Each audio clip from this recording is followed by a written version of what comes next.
ध्यान देंगे, बताए थे आपको कि पिछले चैप्टर में हम जो पढ़ाए थे समानांतर प्लेट संधारित्र की धारिता का व्यंजक, वो था एक समान माध्यम के लिए।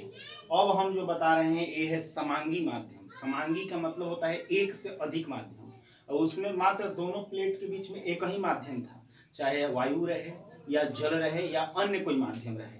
लेकिन यहाँ हम देख रहे हैं कि एक से अधिक माध्यम भी रह सकता है। समानांतर प्लेट संधारित्र में प्लेट का क्षेत्रफल ए है, इसके एकांक क्षेत्रफल पर उपस्थित आवेश का पृष्ठीय घनत्व सिग्मा है।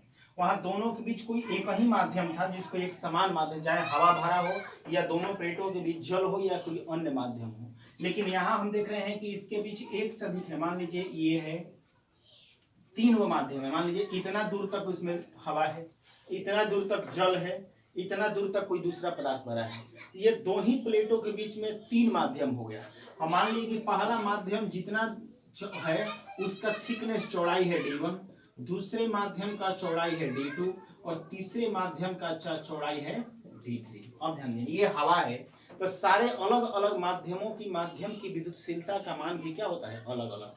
ये माध्यम हवा है तो हवा के लिए एप्सिलॉन आर का मान 1 होगा। ये जल है तो जल के लिए 81 होगा। ये कोई अभ्रक या कोई दूसरा पदार्थ है, इसके लिए एप्सिलॉन आर का मान क्या होगा, अलग अलग होगा।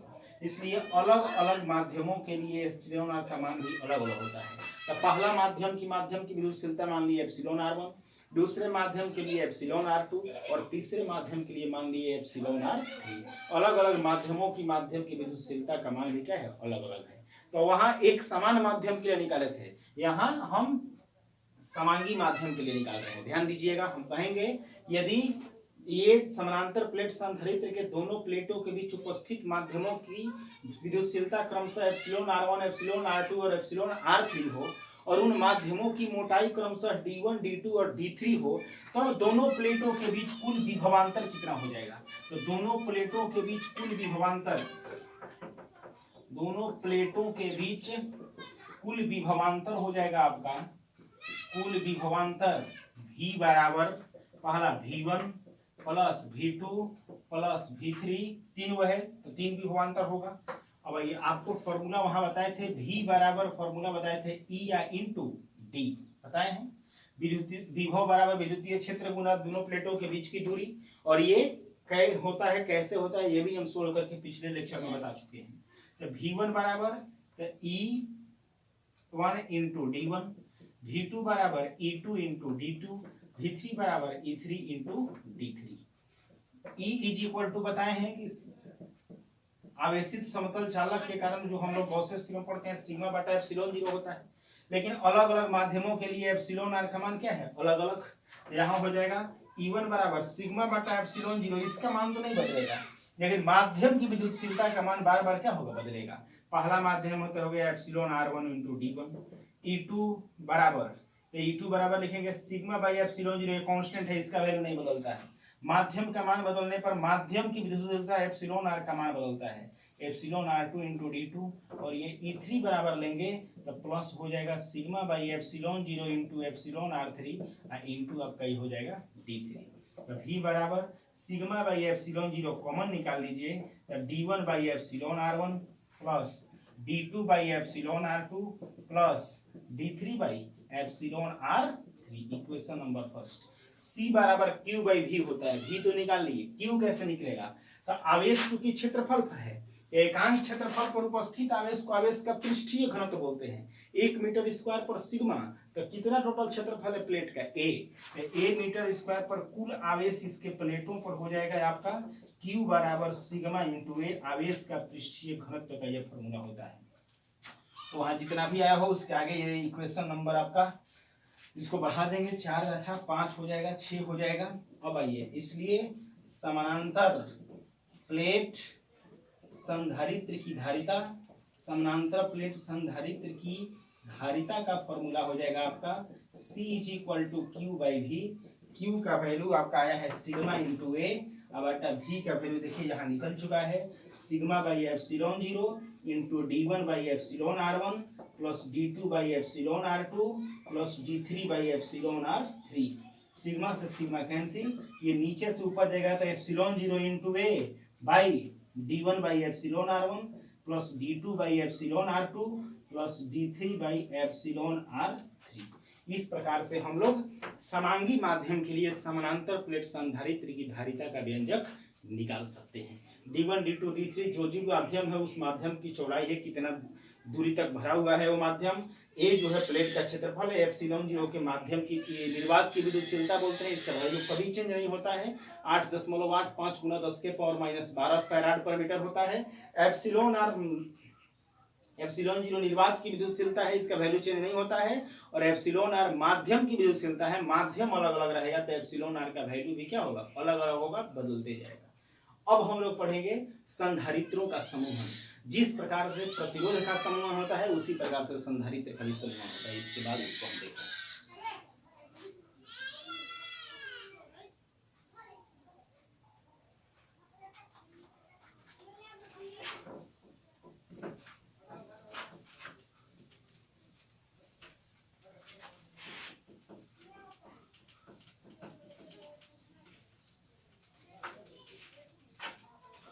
ध्यान देंगे, अगला टॉपिक है संधारित्रों का समूहन।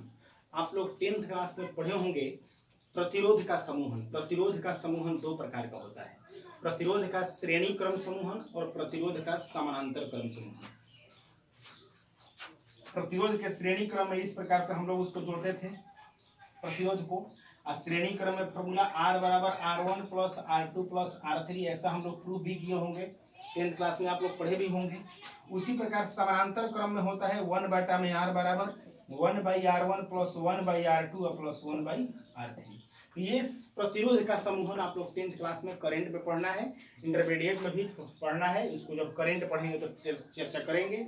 उसी प्रकार से आपका ये संधारित्रों का भी समूहन होता है दो प्रकार का, एक होता है संधारित्र का श्रेणी क्रम समूहन और दूसरा होता है संधारित्र का समानांतर क्रम समूहन।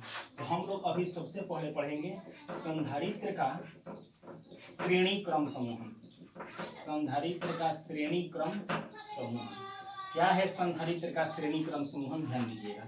संधारित्र को जैसे प्रतिरोध को इस चिन्ह के द्वारा सूचित करते हैं कि ये रेजिस्टेंस का सिंबल है, प्रतिरोध का ये प्रतीक चिन्ह है, उसी प्रकार संधारित्र को किस सिंबल के द्वारा सूचित किया जाता है? ये संधारित्र को ये सिंबल है संधारित्र का, इसके द्वारा हम लोग सूचित करते हैं। इसके एक प्लेट में बताया है कि संधारित्र में समान आकृति के दो प्लेट होते हैं, एक पर धनात्मक आवेश होता है और दूसरे प्लेट पर आपका ऋणात्मक आवेश होता है। ये संधारित्रों का समूहन है। इसमें मान लीजिए हम 3 संधारित्र ले लिए और ये तीनों संधारित्र को श्रेणी क्रम में हम जोड़ दिए हैं। श्रेणी क्रम में कैसे जुड़े हैं तो कैसे पता चलेगा कि ये तीनों श्रेणी क्रम में है? तो हम यहाँ इस प्रकार से इसको बता सकते हैं कि ये तीनों श्रेणी क्रम में है कि देख रहे हैं कि पहला संधारित्र का निगेटिव दूसरे के पॉजिटिव से, दूसरा का निगेटिव प्लेट तीसरे के पॉजिटिव प्लेट से, तीसरा का निगेटिव चौथा के पॉजिटिव से, चौथा का निगेटिव पांचवा के पॉजिटिव से, इस प्रकार से ये जुड़े हों तो इस प्रकार के क्रम को श्रेणी क्रम समूहन कहा जाता है। और संधारित्रों के श्रेणी क्रम समूहन में हम क्या करेंगे कि यहाँ पे एक सेल लगा दिए इसके समूहन में, बैटरी। इस बैटरी का कुछ ना कुछ विभवांतर होगा। ये 3 संधारित्र है तो संधारित्र की क्या होती है? धारिता होती है। मान लीजिए कि पहले संधारित्र की धारिता है C1, दूसरे संधारित्र की धारिता है C2 और तीसरे संधारित्र की धारिता है C3। बैटरी का विभवांतर है V। जैसे ही यहाँ से विभवांतर आरोपित करेंगे, मतलब इसके पॉजिटिव प्लेट को बैटरी के प्लस से निगेटिव को बैटरी के निगेटिव से जैसे ही जोड़ेंगे तो यहाँ से विभवांतर आरोपित होगा, मतलब आवेश निकलना यहाँ से चालू हो जाएगा और यह आवेश तीनों संधारित्रों से होकर गुजरेगा। हम लोग पढ़े हैं इस श्रेणी क्रम समूहन में, जैसे मान लीजिए 3 फेज वायर आपके पास आया हुआ है तो हमारे घर में यदि कम करंट आता है, वोल्टेज कम होता है, करंट कम रहता है, बल्ब आपका डिम बल्ब अगर जलेगा तो तुरंत इसमें से निकाल के इसमें फंसाएंगे, इसमें से निकाल के इसमें फंसाएंगे। तो समानांतर क्रम में क्या है कि तीनों में करंट का मान अलग अलग होगा, लेकिन एक ही वायर यहाँ से लेकर 1 किलोमीटर तक गया हुआ है तो जितना आपके यहाँ बताएगा करंट उतना ही दूसरे के घर भी इस वायर से अगर वो कनेक्ट करेगा तो बताएगा। क्यों? इस श्रेणी क्रम मतलब एक ही सिरा में जो हो उसमें हमेशा विद्युत धारा का मान या आवेश का मान हमेशा समान होगा, लेकिन अलग क्या होगा तो विभवांतर का मान इसमें क्या होगा? श्रेणी क्रम में अलग अलग होता है। तो यहाँ से जो आवेश निकला ये आवेश तीनों से होकर फ्लो करेगा, इसलिए श्रेणी क्रम समूहन में ये आवेश जो तीनों से प्रवाहित होगा। क्यों? आवेश का मान तो समान होगा लेकिन विभवांतर का मान अलग अलग होगा। क्यों अलग अलग होगा? क्योंकि इसकी दो विभवांतर प्लस और माइनस दो बिंदुओं के बीच के विभवों के अंतर को विभवांतर बोलते हैं। इसका पॉजिटिव यहाँ है, इसका निगेटिव यहाँ है, इसका पॉजिटिव यहाँ है, इसका निगेटिव यहाँ है, इसका पॉजिटिव यहाँ है, इसका निगेटिव, सबका दो दो बिंदु अलग अलग है। यही समानांतर में ऐसा नहीं होगा, समानांतर में ऐसे होगा इस प्रकार से, ये प्लस ये माइनस, ये प्लस ये माइनस, ये सबका प्लस एक जगह है, सबका प्लस एक जगह है और सबका है माइनस वाला जो प्लेट है सब क्या है एक जगह। तो विभवांतर कितने बिंदु के बीच उत्पन्न हो? दो बिंदुओं के बीच, एक उच्च विभव प्लस और एक निम्न विभव माइनस। तो इसके प्लस ए बिंदु पर इसका भी प्लस यहाँ, इसका भी प्लस यहाँ, इसका माइनस यहाँ, इसका माइनस। तो इसके लिए जो पहला संधारित्र के लिए दो बिंदु ए भी है, दूसरे के लिए भी वही है, तीसरे के लिए भी वही है। तो पहला के लिए अगर ई प्लेट का विभव 10 वोल्ट, इसका 6 वोल्ट, 10 में से 6 हो गया 4, इसके लिए 10 और ये 6 4 वोल्ट, तो इसका भी 10 6 कितना आएगा 4, 10 में से 6 हो गया 4। तो समानांतर में विभव समान होता है लेकिन आवेश या धारा अलग अलग है कि यहाँ जाएगा तो 3 भागों में बटेगा। लेकिन श्रेणी क्रम में यही याद रखना, ये चीज याद रहेगा तो आपको दिक्कत नहीं होगी कि श्रेणी क्रम समूहन में चाहे प्रतिरोध हो या संधारित्र हो, कोई भी चीज हो, श्रेणी क्रम समूहन में आवेश का मान सब में प्रवाहित होने वाला समान होता है। सबका दो दो बिंदु अलग अलग है, इसलिए विभवांतर सबका क्या होगा अलग अलग। तो पहला संधारित्र का मान लिए V1, दूसरे का V2 और तीसरे का V3। अब आइए ध्यान दिए लिखेंगे कि माना कि 3 संधारित्र जिनकी धारिता C1, C2 और C3 है, तीनों संधारित्र श्रेणी क्रम में जुड़े हुए हैं, तो हमको इसकी समतुल्य धारिता का व्यंजक ज्ञात करना है। अब लिखेंगे जब इन संधारित्रों के समूहों में किसी बैटरी के द्वारा जब विभवांतर आरोपित किया गया, भी विभवांतर का यह बैटरी है, तो कुल विभवांतर कितना होगा समूहन का? समूहन का कुल विभवांतर, समूहन का कुल विभवांतर कितना होगा? तो समूहन का कुल विभवांतर V बराबर हो जाएगा V1 plus V2 plus V3। समूहन का ये कुल विभवांतर हो गया V1 plus V2 plus V3। हम लोग फॉर्मूला ये पढ़े हुए हैं कि Q बराबर फॉर्मूला होता है CV, तो V बराबर फॉर्मूला क्या हो जाएगा Q बटा में C। तो V is equal to V1 मतलब पहला संधारित्र का विभवांतर है, तो V1 बराबर Q बटा C1, V2 बराबर Q बाई C2, V3 बराबर Q बाई C3। Q सब में क्या हुआ? क्योंकि सब में आवेश का मान श्रेणी क्रम में क्या होता है समान, सबका धारिता क्या है अलग अलग C1, C2 और C3। पहला संधारित्र का विभवांतर V1 बराबर Q बाई C1, दूसरे के लिए Q बाई C2, तीसरे के लिए Q बाई C3। ये हो गया, Q को कॉमन निकाल लेंगे तो 1 by C1 plus 1 by C2 plus 1 by C3। ये आपका हो जाएगा इक्वेशन नंबर फर्स्ट। अब ध्यान दीजिएगा, अब कहता है कि यदि तीनों संधारित्रों के बदल एक ही संधारित्र ले ले, ये इसका मान ये 2 फैराड, इसका 3 फैराड, इसका 4 4 3 7 और 2 9 फैराड तीनों के मिला के धारिता है। एक ही ऐसा संधारित्र लीजिए कैपेसिटर जिसकी धारिता 9 फैराड हो, तो वो बराबर तीनों मिलकर जितना वोल्टेज ले रहा था वो वोल्टेज वो अकेले ही लेगा, तीनों को मिलाकर जितना आवेश रहा था उतना आवेश इसमें क्या हो जाएगा अकेले जाएगा। यदि समतुल्य संधारित्र की समतुल्य धारिता C और समतुल्य विभव V हो, तब आपका फॉर्मूला हो जाएगा V बराबर Q बटा में C। इसको समतुल्य संधारित्र, तीनों के बराबर पावर का एक ही संधारित्र है, तो तीनों के बराबर अकेले आवेश लेगा, तीनों के बराबर इसका अकेले विभव होगा। इसलिए समतुल्य संधारित्र की समतुल्य धारिता C और समतुल्य विभव V हो, तो V बराबर फॉर्मूला हो जाएगा Q बाई C। अब इसका वैल्यू इसमें रख देंगे समीकरण 1 तथा 2 से। जैसे ही समीकरण 1 तथा 2 से डालेंगे तो V के जगह पर रखिए Q by C is equal to, Q common उसमें लिए हुए हैं 1 by C1 plus 1 by C2 plus 1 by C3, Q से Q cancel, 1 by C is equal to 1 by C1 plus 1 by C2 plus 1 by C3। ये जो आपका आया ये संधारित्रों के श्रेणी क्रम समूहन में समतुल्य धारिता का व्यंजक है। 1 by C is equal to 1 by C1 plus 1 by C2 plus 1 by C3। आप समझ रहे होंगे ये जस्ट उल्टा है, इसको याद रखेंगे। हम प्रतिरोध के श्रेणी क्रम में पढ़ते हैं, श्रेणी क्रम किसका? प्रतिरोध का। प्रतिरोध का श्रेणी क्रम होता है R बराबर R1 plus R2 plus R3। अब प्रतिरोध का समानांतर क्रम होता है, प्रतिरोध का समानांतर 1/r बराबर 1/r1 प्लस 1/r2 प्लस 1/60 बाटा में होता है। जस्ट प्रतिरोध के उल्टा होता है संधारित्र का जो क्रम होता है।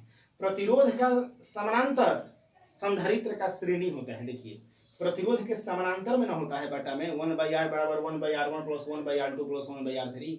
इसके समानांतर में होता है। इसके किस में आया है? श्रेणी में आया है। 1/c 1/r 1/c1 1/r1 1/c2 1/r2 1/c3 1/r3। तब प्रतिरोध के समानांतर क्रम में बाटा में होता है। इसका श्रेणीय में बाटा में होता है। प्रतिरोध का श्रेणी होता है R बराबर R1 R2 R3 प्लस, लेकिन संधारित्र का जब समानांतर जाएंगे तो इसके श्रेणी क्रम जैसा हो जाएगा C बराबर C1 plus C2 plus C3। इसलिए दिमाग में हमेशा नोट रहना चाहिए, क्योंकि हम लोग की आदत लगी हुई होती है, क्योंकि ये पहले हम पढ़े हैं, यही दिमाग में अटा रहता है। इसलिए दिमाग में ये कॉन्सेंट्रेट है, तो इसको बदलना पड़ेगा। याद रखना है कि प्रतिरोध का श्रेणी संधारित्र का समानांतर होगा। अब प्रतिरोध का जो समानांतर होगा वो संधारित्र का क्या होगा? श्रेणी। प्रतिरोध के समानांतर संधारित्र का श्रेणी, उल्टा सीधे। अब प्रतिरोध का श्रेणी इसका संधारित्र का समानांतर क्रम में चला जाएगा। इसके बाद फिर हम अभी एक देख लीजिए समूहन श्रेणी क्रम, अब दूसरा देखेंगे समानांतर क्रम समूह।